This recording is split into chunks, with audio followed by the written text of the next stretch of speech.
Hello fellow astrologers, and welcome back to the next video in our astrology keyring fundamental series G0, What to Consider and Learn. In our previous series, the F series, we talked about aspects, and now we're going to move on to a bunch of different types of astrology that you can move on to that takes you beyond just the fundamentals. It'll help you take what you've learned from the fundamentals and apply it to a bunch of different types of astrology that we'll talk about here. We'll go over these paragraphs here, then we'll go one by one these different types of astrology you can get into. We have the first few here, which are ones that we'll talk about in our next 3 videos, which would be birth chart, synastry chart, and transit charts. Then we'll expand upon a little bit more a bunch of the other different types of astrology that's out there that you may be interested in. Now, this by far is not all the types of astrology you can learn. There's plenty more than just this, but we're just going to touch on a few and so you can have some things to consider. This final section of the fundamentals brings together key tools, philosophical ideas, and technical considerations to deepen your understanding of astrology. By now you've learned how elements, modalities, planets, signs, houses, and aspects all come together to form the structure of a chart. But astrology is more than a mechanical framework. It's a language of meaning. Section G introduces concepts that support lifelong learning, such as birth charts, synastry, and transit astrology, and gives you access to software tools to build your own chart. In addition to the birth chart, many specialized chart types expand the range of what astrology can explore. Transit charts help you understand your current cycles. Synastry charts and composite charts allow you to explore relationships in depth. Progressed and solar return charts track your unfolding personality story across time. Horary and electional charts focus on decision-making and timing. Other traditions like locational astrology, Iatromathematics, and agricultural astrology show how astrology can apply to space, health, and even farming.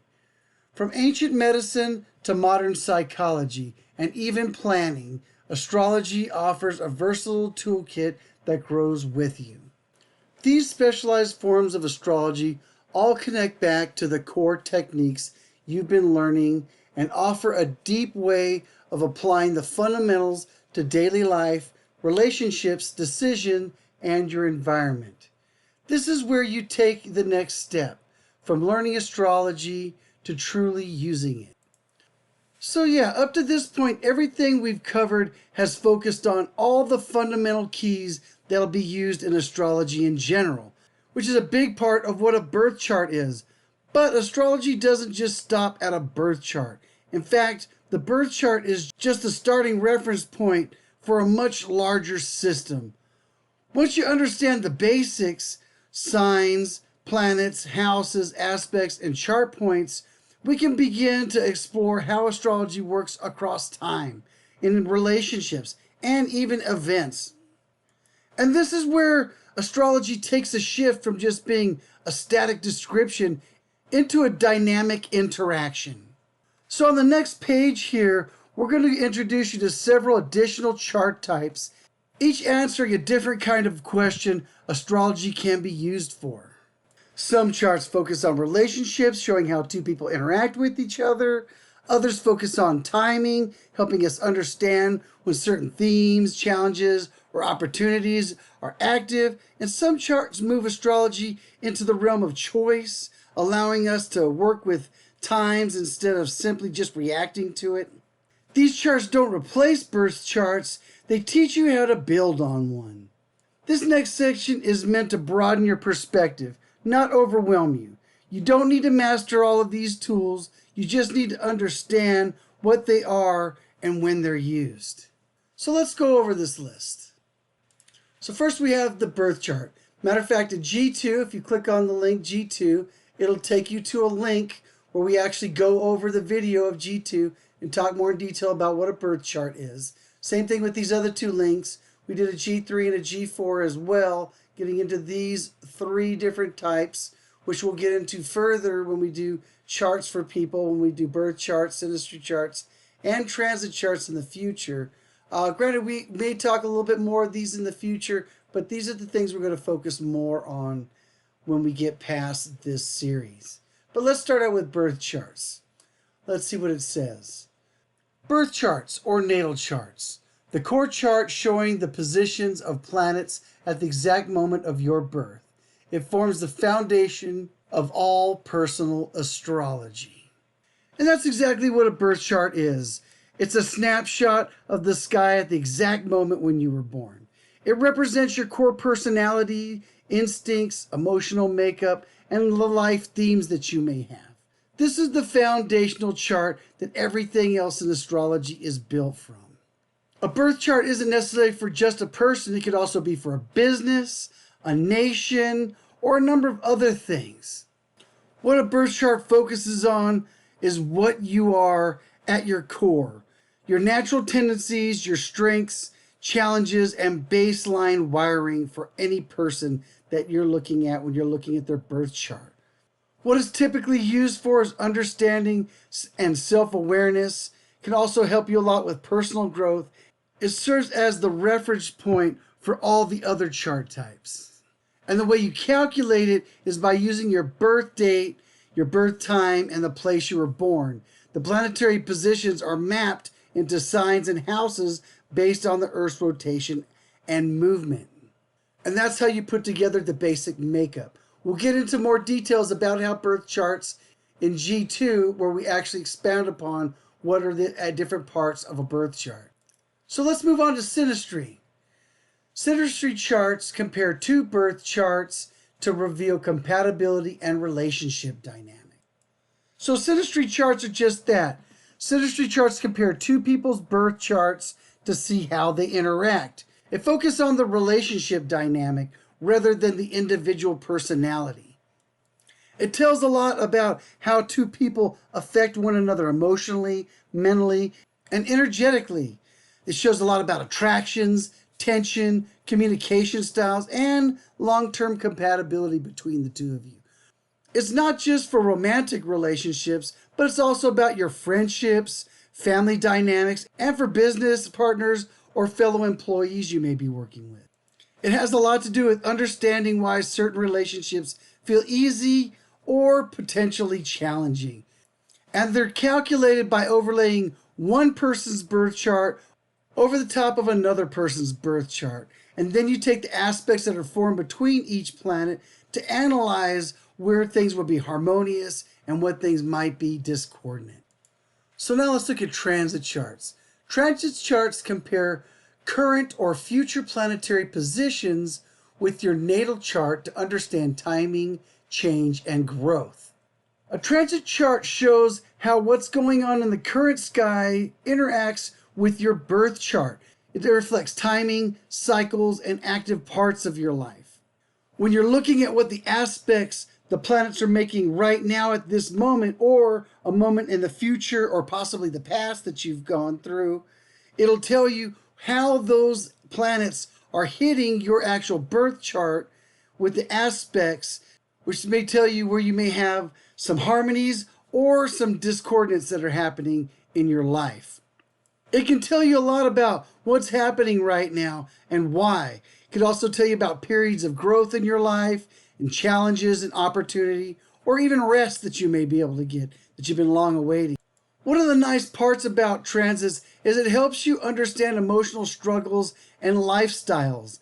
It also can help you with the timing of making good decisions and recognizing that difficult phases you may be going through are just temporary and purposeful. You may be going through a period of depression and be thinking, oh, when am I ever going to get out of it? And with the transit, you can see where certain planets may be making a terrible aspect to you at the time and making you feel down. Or you may be coming into a great opportunity when you want to know how long is this window of opportunity going to stay open for you. And that could be another set of planets that are making an excellent set of aspects that are telling you, here's this wonderful opportunity time to work on whatever that thing is in your life that you're trying to work on. And it's an amazing part of astrology when it comes to figuring out what's going on in your life. Now let's move on to composites. A composite chart, a single chart created by fixing midpoints between two people's planets, showing the soul of the relationship itself. Now, a composite chart takes a different approach to looking at connection between two people. It represents the relationship itself as its own entity. Instead of a you versus me, it answers the question, what is this particular relationship? It focuses more on the purpose, the tone, and overall direction of the relationship and how relationships behave when the two people come together. Understanding long-term relationship dynamics, identified shared challenges and goals, and seeing the role a relationship plays in both lives. And it's calculated by finding the midpoint between each person's planetary placements. These midpoints form a single chart that belong to the relationship as a whole. There's also progress charts, a symbolic method of advancing your natal chart forward in time used to study internal development and life phases. So a progress chart shows internal development over time. It reflects psychological and emotional growth rather than just external events. It focuses on inner change, how a person matures, and shifts in priorities, needs, and self-expression over time. What it's used for is understanding subtle life transitions, explaining internal changes that transits alone don't describe, and tracking long-term personal evolution. It's calculated by using the symbolic rule of 1 day after birth equals 1 day of life. So it looks at what the chart is for the very next day from the day you were born. Now let's look at the solar return, which has a similar feel to progress chart, but it's done a little bit differently. Solar return chart is a chart that's cast for the exact moment the sun returns to your birth position each year. It's a tool for annual forecasting. So a solar return chart is cast for the moment the sun returns to its exact natal position each year, and it represents the theme of what's going to happen to you during the course of the year. It's kind of like doing a chart for your experiences and things that are going to happen during the course of the entire year. It has the whole year-long theme. It shows areas of growth that are both challenging and opportunities for that year. It's typically used for annual planning, for things that are going to go on for yourself, and setting intentions on what you might want to do and focus for the year, and understanding why certain years feel heavier or lighter than the others. And it's calculated based on the exact time the sun reaches its natal degree, and what location you're at also matters and can shift the house emphasis that you may have as well. Okay, now let's talk about horary charts. Horary charts cast at the moment a specific question is asked, used for precise yes and no situational guidance. So, Horary Astrology answers a specific question using the moment the question is asked.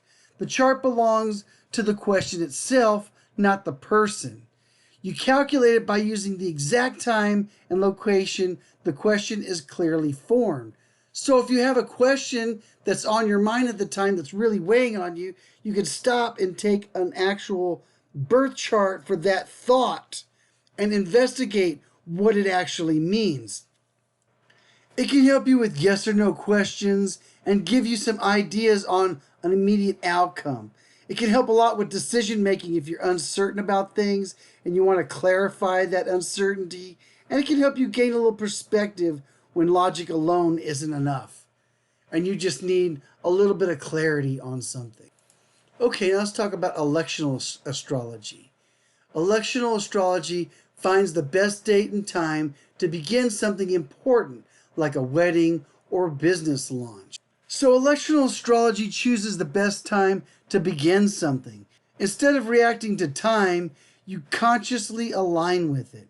It helps you focus on timing and aligning yourself with the type of event you're trying to look for. It's reducing friction at the start of any endeavor that you're doing. Things like launching a business or planning your wedding, making contracts, or other important life events. It's calculated by selecting a moment with favorable planetary conditions for the specific goal. So it's very similar to transit charts. You're looking at what's happening in the future and actually trying to find those aspects that are very favorable for the type of event you're trying to do. And it's a more advanced form of transit charts. We also have a locational astrology or astrocartography. Studies how your chart changes depending on geographic locations, useful for relocating or travel. Locational astrology, also called astrocartography, studies how your birth chart expresses itself differently depending on where you are on Earth. It shows how certain places emphasize different parts of your personality and life experience. It focuses on how locations activate different planetary energies in your chart and why certain places feel supportive, challenging, inspiring, or even draining. It's used typically when you want to choose a place to live or work or retire. It can also help you with planning travel that you may go on and understanding why some locations feel like home while others don't. Next, we have Iatromathematics. That's hard to pronounce. It's a historical blend of astrology and medicine used to diagnose and treat illness based on celestial patterns. So historically, for many centuries, actual physicians used to use astrology to use it to diagnose people with medicine. It was used a lot to understand health, illness, and treatment timing through celestial patterns. It is a relationship between cosmic cycles and physical health, patterns of vulnerability, recovery, and vitality rather than just specific diagnosis. Historically used to time medical treatments and procedures, understanding body rhythms and stress patterns, and today it's primarily studied for historical context and symbolic insight, not just medical placement. It's also why Hippocrates was quoted as saying, "A physician without a knowledge of astrology has no right to call himself a physician," because the use of astrology in medicine goes all the way back to Hippocrates himself, the father of medicine. There's also agricultural astrology, also known as the farmer almanac style. Uses moon phases and planetary placements to guide planting, harvesting, and farming cycles. So, in agricultural astrology, it looks at astrological cycles when you're farming, gardening, or doing any kind of food production. It's one of the oldest practices of astrology. Matter of fact, one of the first almanacs ever printed was printed by Benjamin Franklin, who was an avid user of astrology himself. It's why he actually thought it was important to produce the Farmer's Almanac so people could see the proper times to do such things. It's mainly based on moon phases, lunar signals, and seasonal planetary movements. And certain signs and phases are associated with planting, pruning, harvesting, and resetting your crops. It focuses on natural rhythms and cycles in growth and decay and aligns human activity with seasonal and lunar timing. It was used a lot for planting, and harvesting cycles, also with gardening and farming schedules. It was found in almanacs and traditional agricultural calendars back in the day, and it was used for observing the natural patterns rather than forcing an outcome. Matter of fact, if you're in the grocery store, you see an almanac on the shelf, you open it up, you'll see it shows all those patterns. It does get a few other things like Mercury retrogrades and a few other times that may be advantageous or not so good to work with certain things with your harvesting or planting. But it's a very fascinating read when you look at it. And last but not least, we have Mundane Astrology, which is concerned with the world events, politics, and social trends based on collective planetary movements. This is where you can look at transiting events that are happening that don't affect persons individually, more so institutions or other kinds of ideas. It studies how planetary cycles corresponds with the actual world events, politics, economics, and even social trends. It's usually calculated by using major planetary transits, egresses, eclipses, and conjunctions that are happening to charts that are cast for nations or governments, or maybe a specific event that may happen at that time, and seeing how that event that was birthed from that moment progresses on or gets affected by the different types of aspects that are happening that are transiting.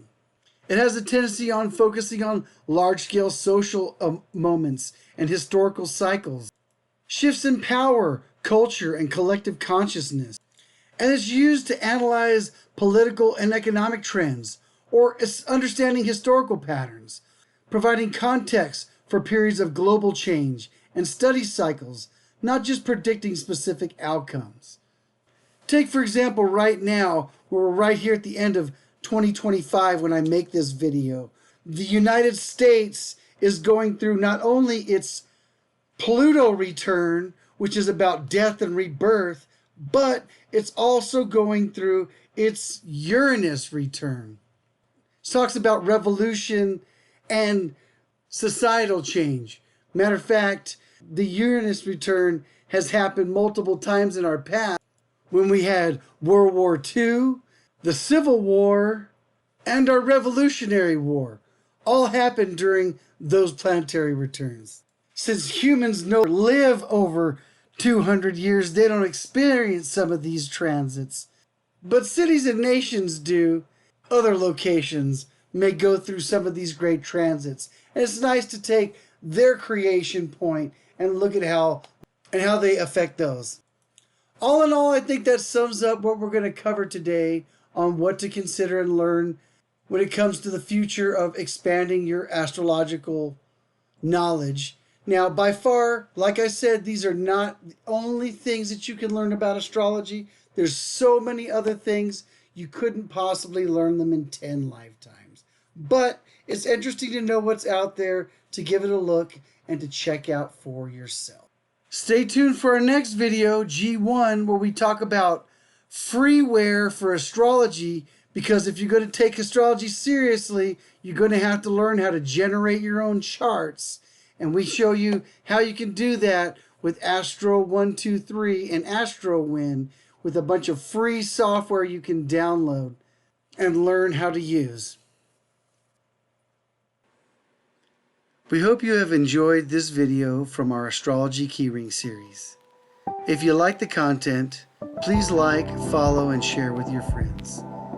Thank you for watching, and have a blessed journey.